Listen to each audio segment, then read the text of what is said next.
Hello, in the following video I wanted to show you how to paint a non-metallic sword on our Space Marine, and here you have my selection of colors that I will use. So you can see that for non-metallic metal we need a big contrast, for it to be visible and shining. So we are starting from a black color. I use this one because it's a little glossy, so it will have a lot of depth to it. And also here you can see the final highlight, the reflection of light in the metal. It will be white. The other colors, you can see some differences. Petroleum gray is a dark color, but it's gray with additions of brown, so it's warm. Then we are going to go to colors that are a little cold in the mid-tone. This will be the base color of the steel sword, and some of the highlights you can see will be a little warm, so they will reflect maybe the surrounding, maybe the light source that is not that cold. So we want to generate such differences because the base color of the sword is this. Adding warm tones to the shadows and to the highlights will show us the true bluish color of the mixture. And if, of course, we can switch some colors. If you would add more cold color to the shadow and more cold colors to the highlights, everything would be cold gray colors and you wouldn't see the difference. So this is the selection of colors we want to use. Also as auxiliary colors, just to sometimes change, add more warm temperature, we'll use Rhinox Hide and Tar Brown. Tar Brown will be used for maybe this displays mid-tones and highlights, and Rhinox Hide for shadows.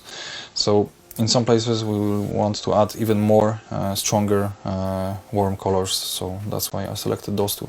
So you can see it on the wet palette. So you can see that I've prepared those colors on my wet palette. Normally, as you saw, I've used less mixes, but here I want a bigger variety in the mid-tones and highlights also. So adding all those other colors generates more layers that I must apply on the miniature. But we have a lot of variety, and also we have those two auxiliary colors that will help us to sometimes color some places to change the temperature. 20 minutes later. Okay, so you can see that I've covered the sword with a thin layer of a mixture of petroleum black and gray and black. So it's very dark in this place, but it's a good place to start. I always, for non-metallic metal, I almost always start from a very dark color. Although I don't want to shade, because I wanted to achieve a deep shadow. So now, starting from maybe something like a mid-tone, we can add a little more color. Let's sketch the placement of light. So here we have the line. We know that the light falls from above, so looking at the blade, the upper part of the blade will be brighter. In general, the lower part should be darker, and also the lower part should reflect maybe something of the surrounding. Maybe here in this place there will be visible tones of the ground, maybe something that is close to this marine.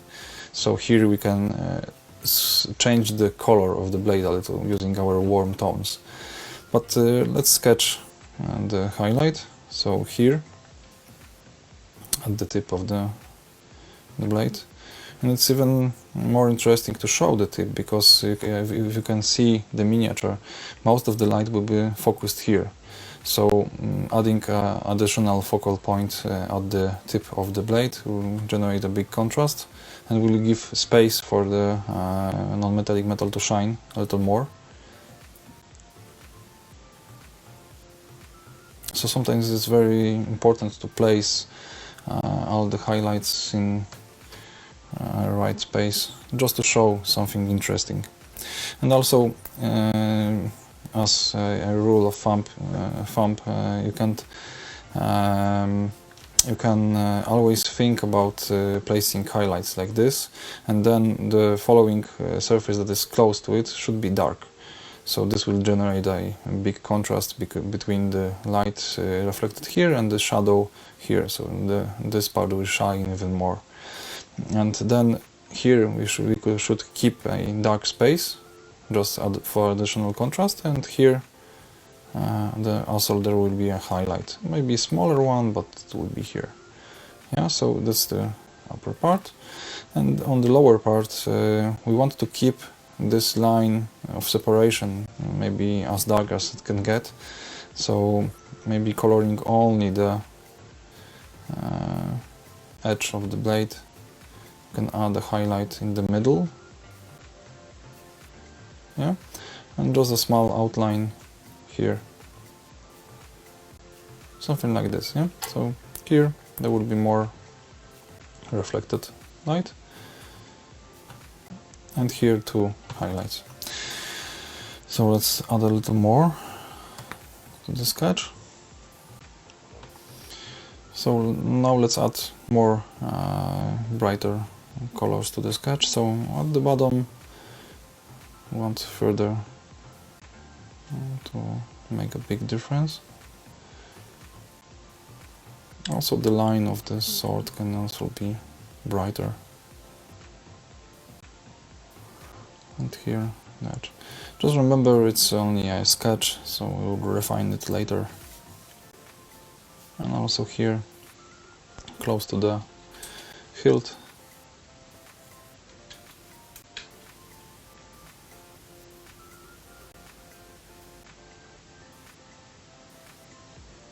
And here on the tip.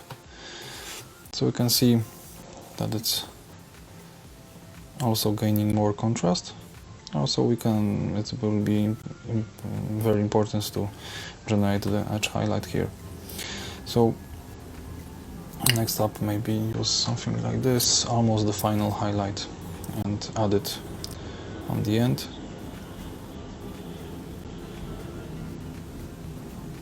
And here.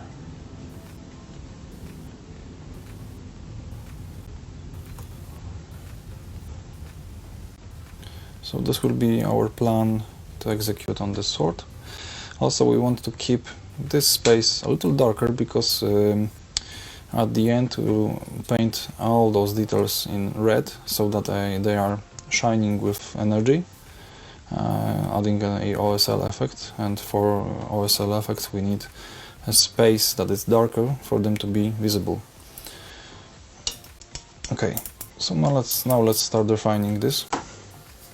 So let's jump to a smaller brush.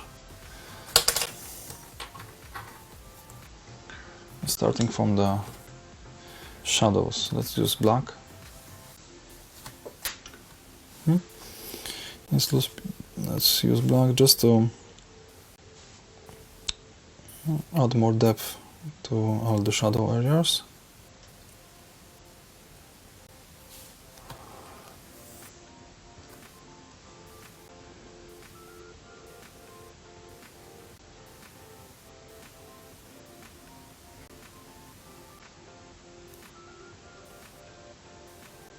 You can also outline all the lines that are combining the elements on the sword.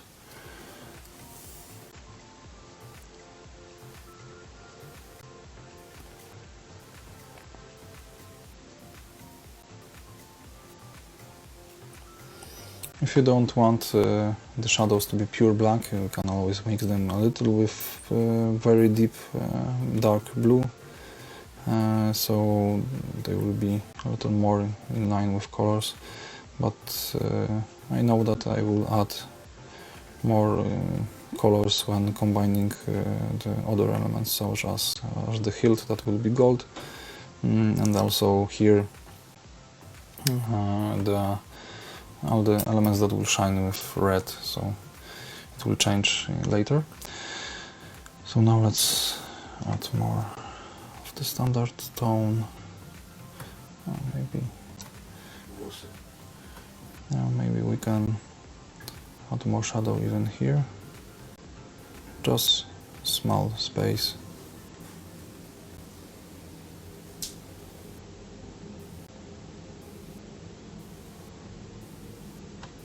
Okay. So starting from the upper part, let's focus on one place.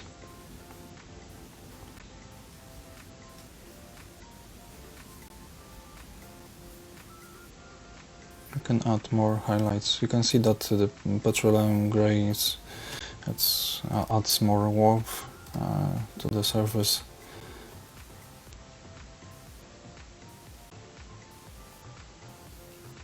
We can start highlighting.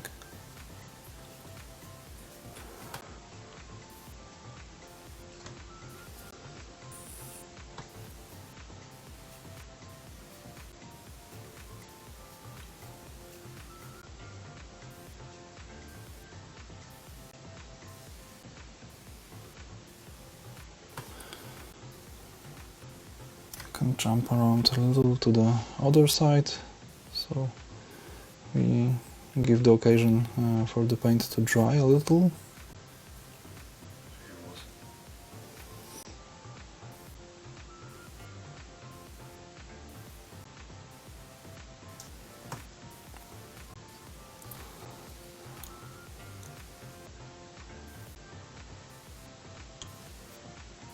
So you can see that I also want to focus on the edge in the middle of the sword.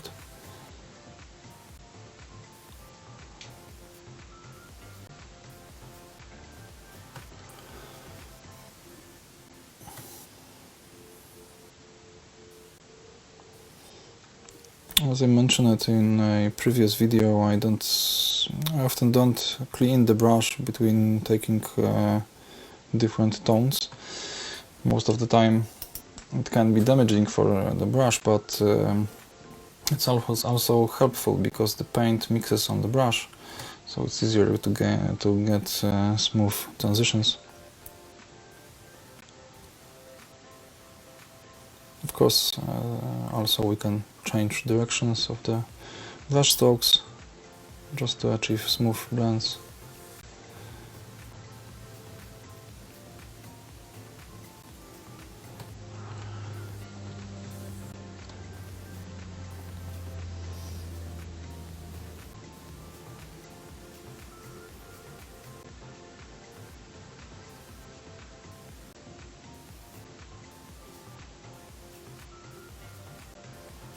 So the upper part should be cold.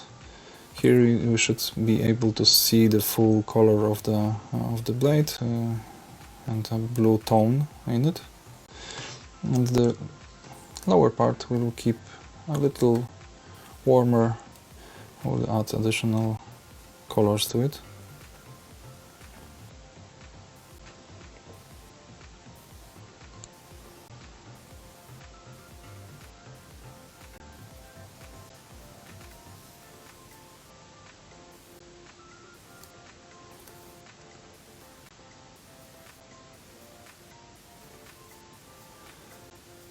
This is just a simple effect of painting non-metallic metals. In fact, it's a more complicated topic that we'll try to cover it in future materials. So you can see that I'm adding highlights.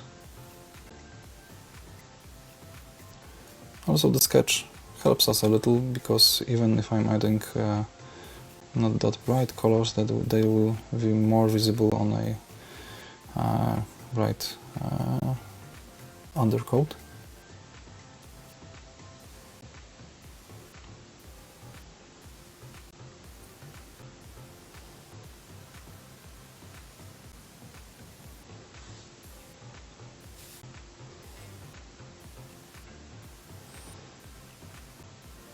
Also, if you want the blade to be a little damaged, maybe you can add some effects of chipping on the edges, something that is, maybe he clashed the sword into a surface that is, and it's left a mark.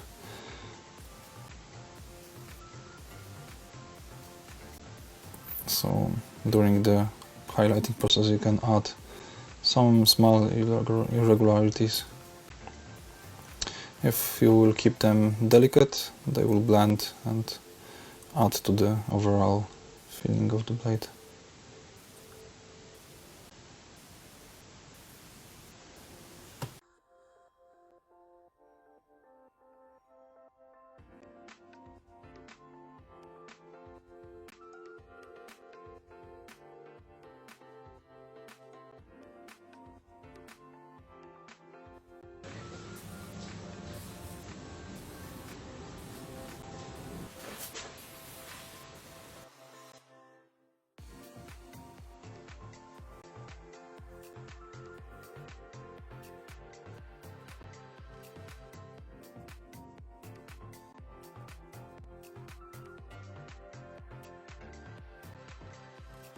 So for the final highlights, we want to focus on the curve of the blade here. So just to show how the blade is, the shape of the tip of the blade. Also here I want to add more highlights and closer to the edge, not here. Maybe this will be the last highlight that I will place here. So also we can add some small details. As always, on the run, don't add scratches and damage marks when you finish the blade, because sometimes you make something too thin or something too small or something too big, and you want to change the shape, and on a finished blade probably you will have to again make the transition smooth, and it will cost you a lot of work. And also painting something very bright can make the surface look unnatural, so we want to avoid it.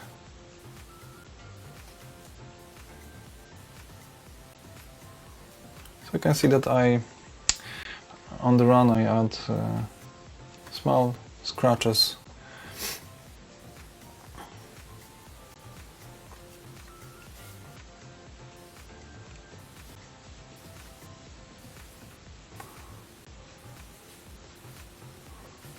Also the edge highlight.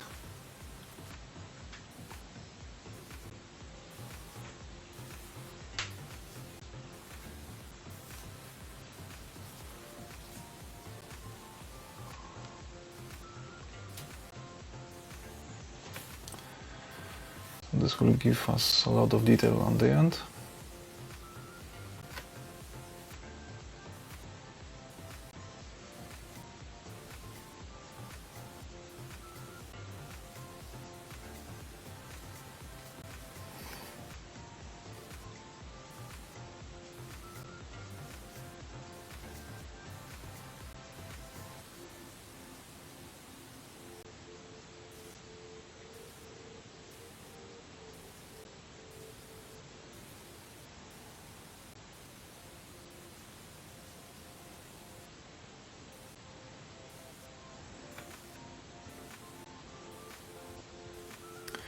So as mentioned earlier, we want to work on the curve of the blade here. So let's add more highlight here on this place.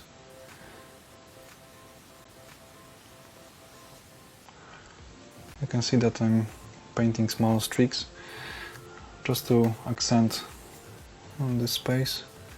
If you generate a big difference, you can always go back 1-2 shades.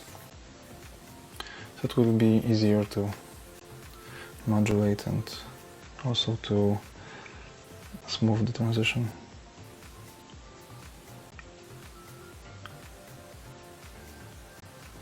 Some scratch marks.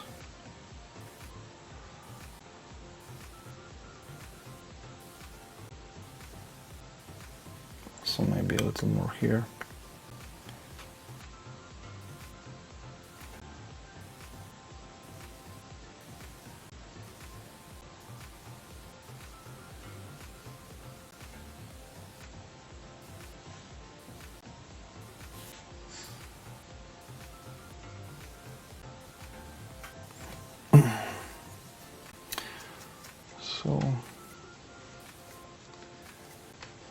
Let's mix those colors a little, because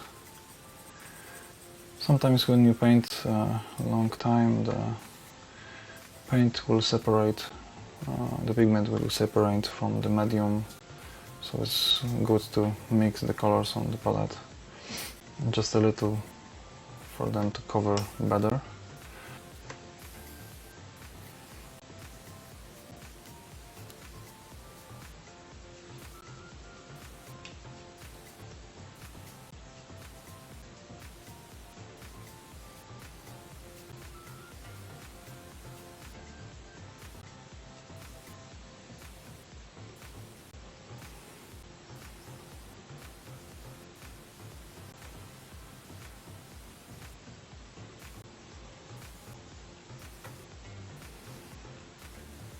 So you can see that for the final highlights the contrast is beginning to show, beginning to be strong, and that's what we want. So we want to have a big difference that's visible, and that makes the effect of non-metallic metal to shine.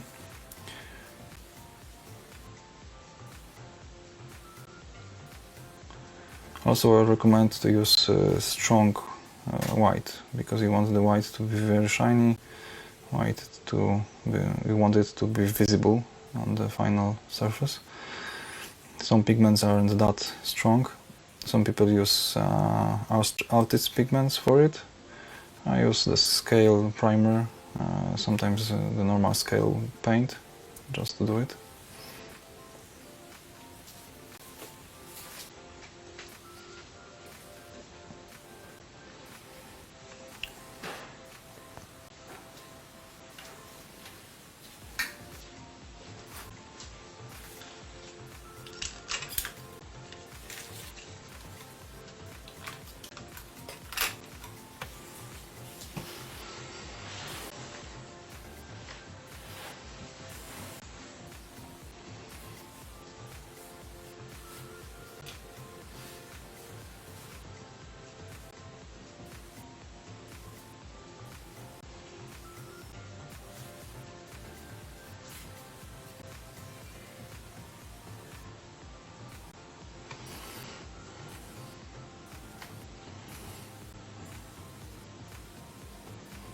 So I generated a big difference here, and I want to smoothen the transition a little, so I've gone back some tones, and using dots only, I want to add a little of mid-tone, just to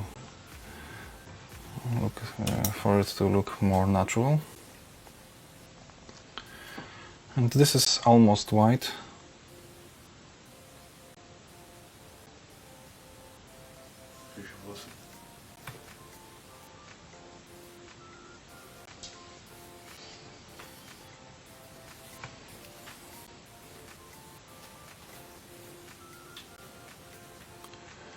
You can also accent the edge even more of it, so it will shine even more in general. Okay. And the final highlight of pure white, that will add us a little more contrast.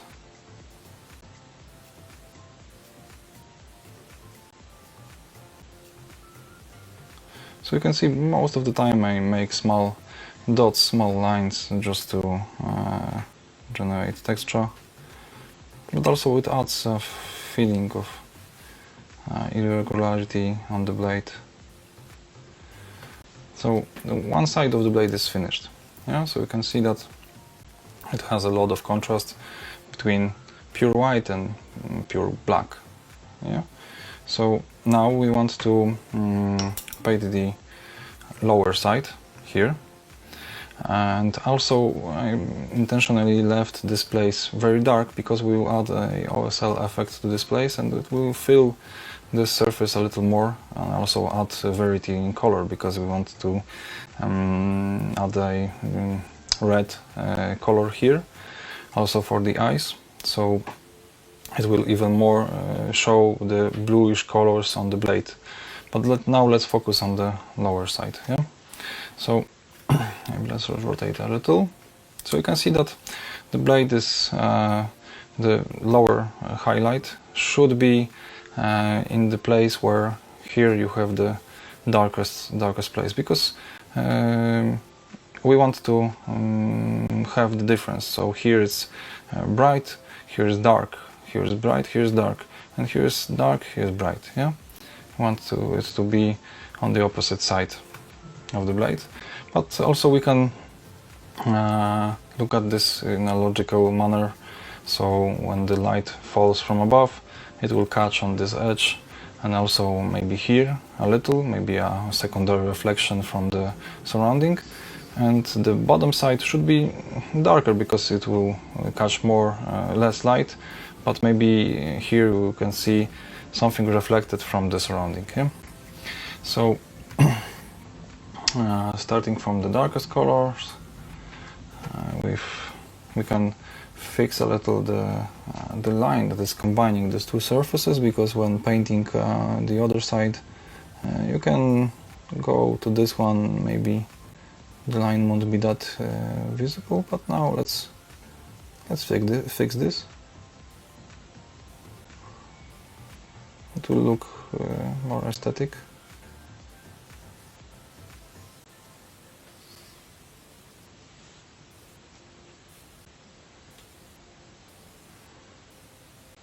Yeah, and then we can apply more highlights.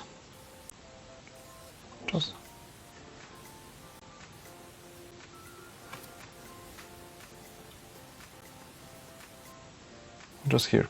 And it's important for this part to just do it with such streaks, such lines. So we want to leave this place dark. Maybe a little on here.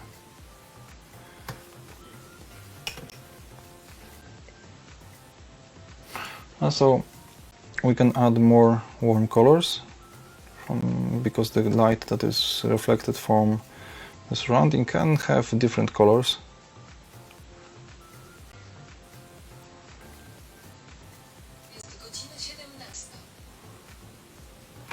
Okay, so let's add a little of the color that we prepared to modulate all the reflections. So it's a pure Rhinox height, but it will generate a cool difference, because here the colors will look more warm, and on the upper part all the colors will look cold. So the color of the steel will be more visible on the upper part.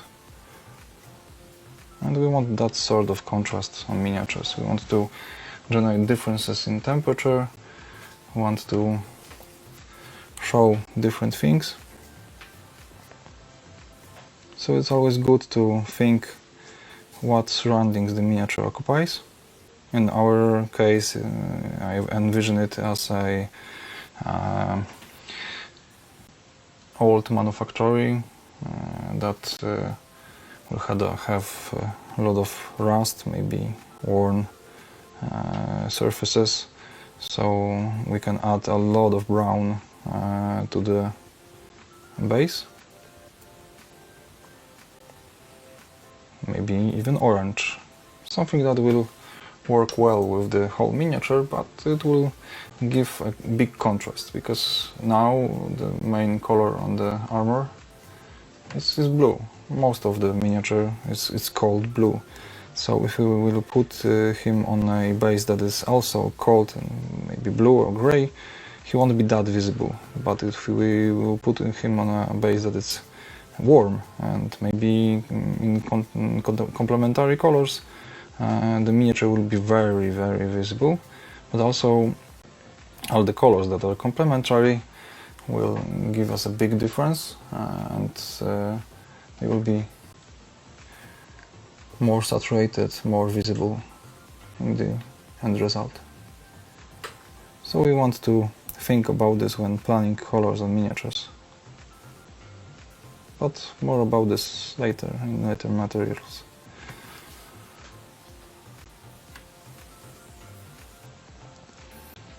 So you can see we want to focus on maybe this place, because now I added some highlights in different places, but most of them should be here. Maybe even only this edge can be a little more highlighted. So we can rotate the miniature a little. Remember, it's good to paint edge highlights with the side of your brush, not with the tip, so you won't miss the edge. And you can paint thin, very thin edge highlights this way. You want them to be as delicate as they can be.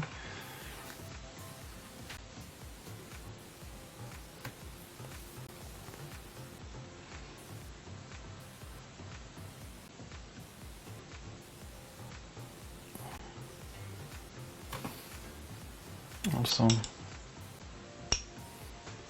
let's go back a little to our brown color, maybe add a little more water, so to generate a kind of filter that we can use to blend this surface. Just with small dots, just to change the temperature.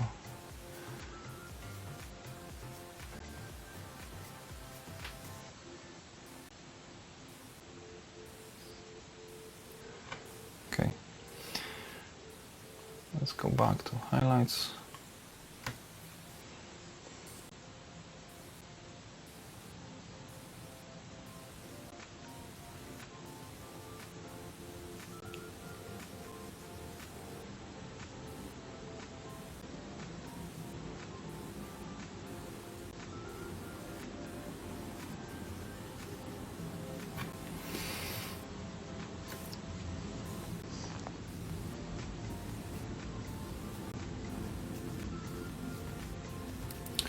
So, one thing mentioning is that on the secondary reflection, that is something reflected from the ground, we don't want to use the full spectrum of contrast that we used on the upper part, because we want to show that here we have the reflection of the light source, but here that's only the bouncing light that is reflected from the surrounding.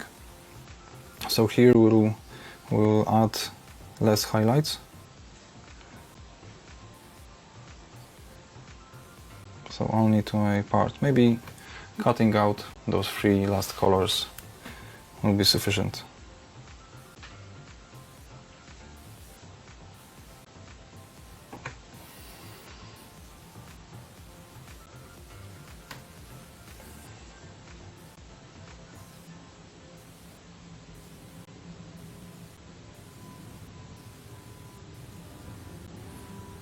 So you can see that I'm also changing the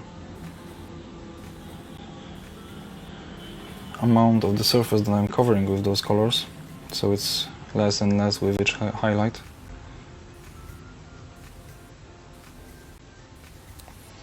Also can add some scratches as earlier, just to start doing it gradually. Don't do super bright sketches from the start.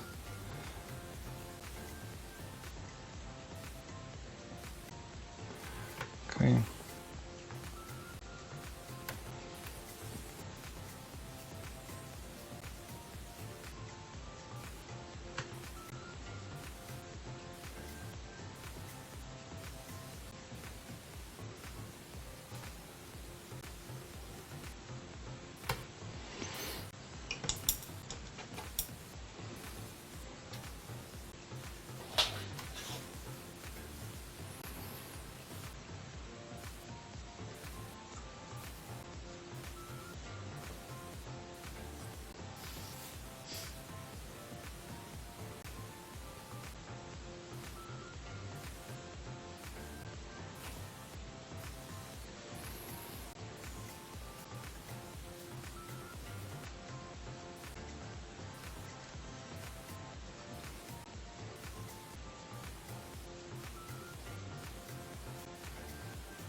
And let's say the final highlight we will make with the warm color.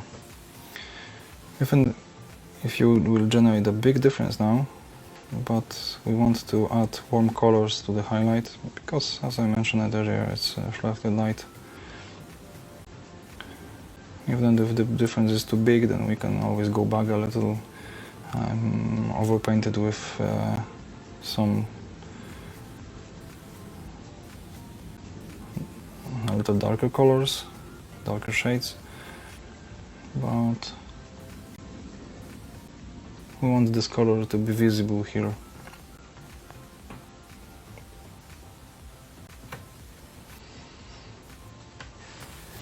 Okay, so we can see we have finished painting the sword.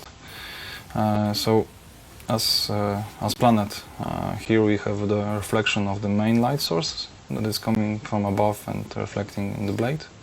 And here we have a small reflection of the surroundings on the bottom of the blade. The upper part is mostly in cold colors, and the lower part is mostly in cold colors, but modulated with some brown tones and some warm colors like we used with additions of bright brown.